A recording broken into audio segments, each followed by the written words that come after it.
Corona virus की तबाहकारियां सारा साल जारी रही। पंजाब के दारुल-हुकूमत लाहौर में कोरोना वायरस का पहला मरीज 14 मार्च को रिपोर्ट हुआ।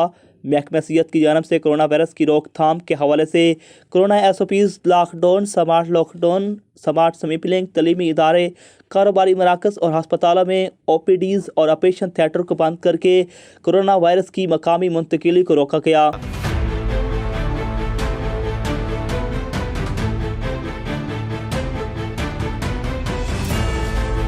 कोरोना वायरस की पहली लहर के दौरान जून के महीने में लाहौर के हस्पतालों में वेंटिलेटर्स और ऑक्सीजन बेड्स ऑक्यूपेंसी रेट 95% तक पहुंच गया, जिसके बाद जुलाई और अगस्त में मरीजों में खासी कमी देखने में आई। पिछले 11 महीने के अंदर हमने कोई तकरीबन इस वक्त 10,000 सेंट्रली ऑक्सीजनेटेड बेड्स का बंदोबस्त कर दिया है, ताकि अगर खुदा न खास्ता किसी को ऑक्सीजन की ज़रूरत हो तो सेंट्रल सप्लाई ऑफ ऑक्सीजन हो।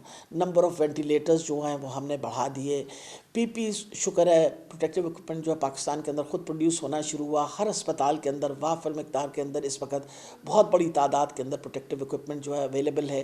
सेक्रेटरी सेहत प्राइमरी और secretary captain retired Muhammad Usman कहते हैं, पंजाब भर में कोरोना वायरस की मकामी मुंतकिली रोकने के लिए कोरोना SOPs बनाए गए। अस्पतालों की कैपेसिटी को बढ़ाने, वैक्सीन की खरीदारी पर काम जारी है। मार्च 2021 तक वैक्सीन दस्तयाब होने का इम्कान है। हम ये परसीव कर रहे हैं कि फर्स्ट क्वार्टर में 2021 में ये वैक्सीन इंशाल्लाह ताला हम अपने फ्रंट लाइन वर्कर्स को ज़रूर एडमिनिस्टर करना शुरू कर देंगे।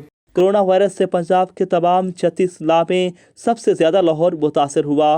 पंजाब में मजमूई केसेस और अफवात की आधी तादाद सिर्फ शहर लाहौर में वाक़या हुई। अब तक 40 डॉक्टर, 5 हेल्थ प्रोफेशनल शहीद हो चुके हैं।